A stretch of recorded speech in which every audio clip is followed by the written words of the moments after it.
Ilang mga tao ay naniniwala na ang Adventist Church ay isang kulto at hindi naaayon sa Biblia at mayroong satanismong doktrina. At naniniwala sila na ang Seventh-day Adventist Church ay imposible na siya ang totoong iglesia ng Diyos sa mga huling araw. Bakit sinabi ng Vatican na ang lahat ay dapat maging Seventh-day Adventist? Kaibigan, ito ang katotohanan. Maligayang pagdating, kaibigan, dito sa channel ng Vince Traveler's Diary Media Ministry. Maaari po bang pakilike at pakibahagi ang mahalagang mensaheng ito sa lahat? Tinatayang mayroon sa hindi bababa sa 40,000 na iba't ibang Kristiyanong simbahan sa buong mundo. Sa 40,000 na iba't ibang mga simbahan, gaano karami ang maaring siya'y totoo? Kaibigan, isa lamang. Ang tinutukoy na siyang nobya ni Kristo sa Apokalipsis 12 ay ang kumakatawan sa tunay na iglesia. Ano ang mangyayari sa totoong iglesia na siyang tinutukoy na kasintahan ni Kristo? Sa Apokalipsis 12, talatang 6 at talatang 14, sinasabi at tumakas ang babae sa ilang na doon siya'y ipinaghanda ng Diyos ng isang dako kung saan siya ay protektado ng Diyos sa loob ng 1,260 araw. Literal na taon mula sa puot ni Satanas na ito ay gumagawa sa pamamagitan ng sistema ng kapapahan. Ang panahon na ginugol sa ilang ay 1,260 taon na siyang panahon rin ng katanyagan ng kapapahan, at ang makasaysayang pag-uusig nito ay nangyari noong 538 AD hanggang 1798. Sa panahong iyon ay inusig at winasak ang mga tao ng Diyos, gaya ng mga Waldenses na naging dahilan upang tumakas at magtago sa ilang. Ang totoong iglesia ng Diyos na siyang kanyang kasintahan ay hindi nakilala bilang isang organisasyon.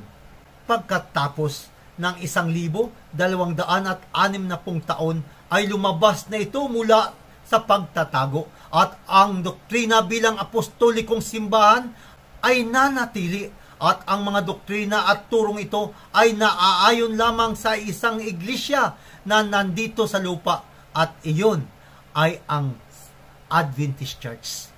Narito ang mga katotohanan, kaibigan.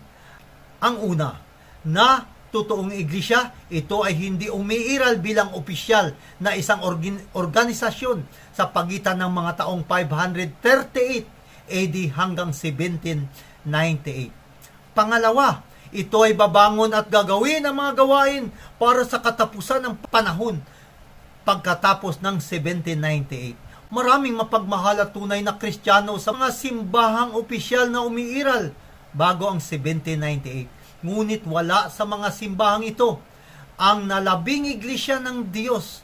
Ngunit si Jesus ay kanyang tatawagin ang lahat ng kanyang mga tao sa katapusan ng panahon, sapagkat sinabi ni Jesus, ang nalabing iglesia ay babangon pagkatapos ng 1798. Ito ay nangangahulugan na ang karamihan sa mga tanyag ng mga simbahang protestante ngayon ay hindi maaaring siya ang totoong iglesia ng Diyos.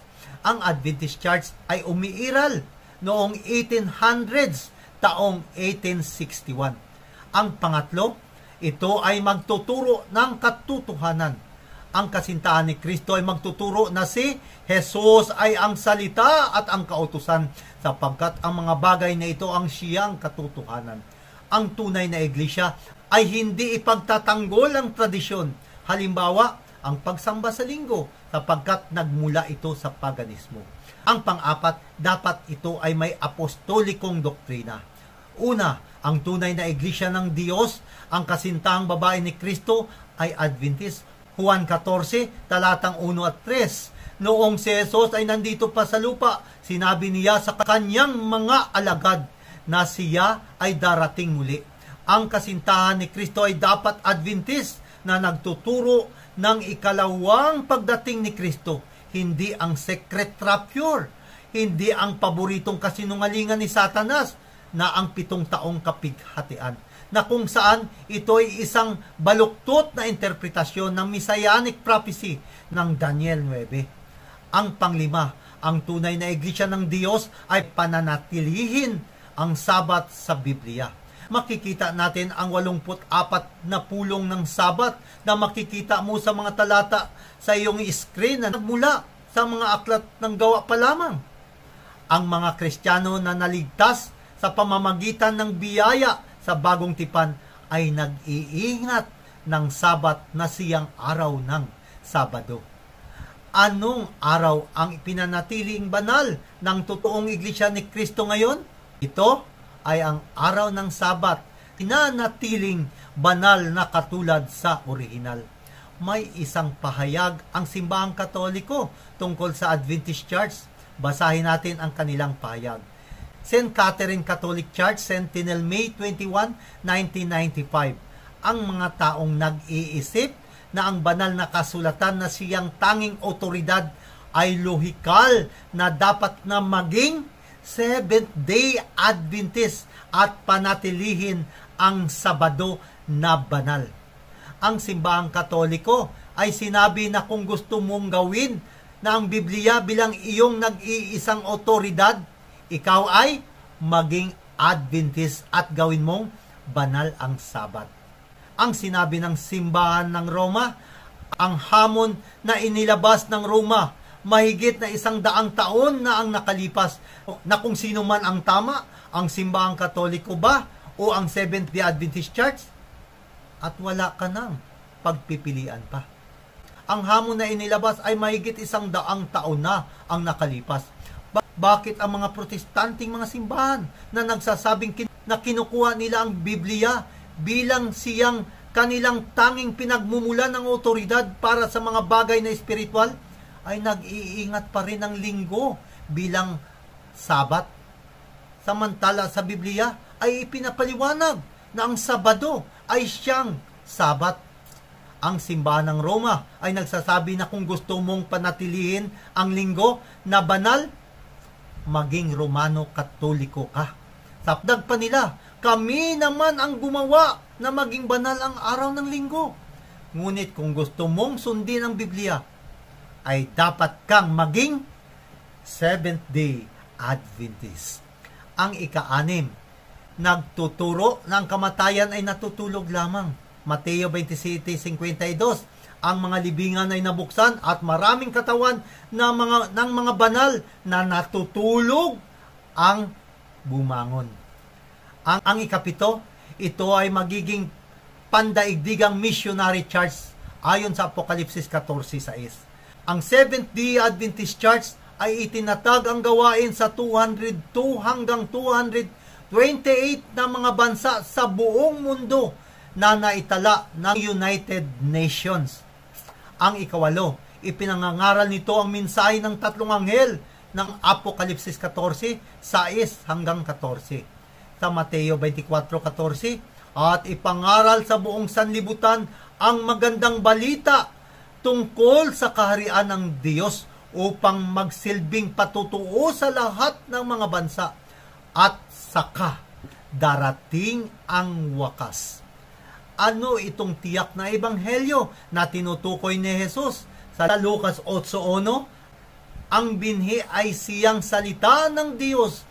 Kung kaya, kapag ang salita ay ipinangaral, ito'y magdudulot ng bunga na tulad ng isang buto na nagbubunga.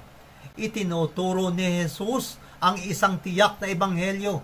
At ang bunga ng pangangaral ng ebanghelyo, ito ay ang katapusan ng mundo. Tanong, ano ang katapusan ng mundo? Ang sabi ni Jesus sa Mateo 24:39, ang pag-aani ay ang katapusan ng kapanahunan at ang mga mang-aani ay ang mga anghel. Mayroon bang isang ebanghelyo na nagsasalita tungkol sa pag-aani? Opo, sa Apokalipsis 14 talatang 15, ihulog mo ang iyong panggapas at gumapas ka sapagkat dumating ang oras ng paggapas, sapagkat ang aanihin sa lupa ay hinog na. Ang tiyak na ebanghelyo na sinasabi ni Jesus sa Mateo 24:14 ay ang walang hanggang ebanghelyo, ang mensahe ng tatlong anghel. At sumunod ang ikatlong anghel na sumisigaw ng malakas na tinig na kung ang sino man ang sumasamba sa hayop at sa kanyang larawan at tanggapin ang kanyang tatak sa kanyang noo, maging sa kanyang kamay, siya ay iinom din ng alak ng kagalitan ng Diyos. Inihatid natin ang pabalitang ito bilang babalang mensahe ng ikatlong anghel upang ang mga tao sa katapusan ng panahon ay hindi sumamba sa Antikristo at hindi tatanggap sa tatak ng hayop. Ang ikasiyam, ang totoong iglesia ng Diyos ay mangangaral ng pagkakaiba sa pagitan ng karaniwan at ng banal, ng malinis at maruming pagkain, at ipangaral nila ang New Start na paraan ng pamumuhay. Ang nutrition, exercise, water, sunlight, temperance, air, rest, at ang trust in God o pagtitiwala sa Diyos. Ang ikasampu, ang kasintahan ni Kristo ay tumutupad sa kautusan dahil sa pag-ibig kay Jesus. Sa Juan 14:15, kung iniibig mo ako, sundin mo ang aking mga utos. Sa ika-11 na pangunahing paniniwala ng Seventh-day Adventist na ang kaligtasan ng lahat ay sa pamamagitan ng biyaya at hindi sa gawa, at ang bunga nito ay ang pagsunod sa mga utos. Sinusunod nila ang mga kautusan dahil sa sila ay iniligtas na ng dugo ni Kristo. Ang Seventh-day Adventist ay siyang iglesia dito sa lupa na may 10 marka nitong pagkakakilanlan. Inanyayahan tayo ni Jesus na ganap na sumuko sa Kanya at idadagdag sa Kanyang organisadong lupon ng mga mananampalataya na umalis sa simbahan ng Babylonia at upang panatilihin ang mga utos ng Diyos at maging tapat hanggang sa wakas. Kaibigan, malapit nang bumalik si Kristo. At ito ang panahon na dapat lalo nating yakapin ang pananampalataya natin kay Jesus upang handa tayong siya ay salubungin sa kanyang muling pagbalik. Hanggang sa muli, kaibigan, ito po ang inyong lingkod, Elder Vincent Nepomuceno, para sa programa ng mga historya, propesiya at mga katotohanan na nagmula sa Biblia.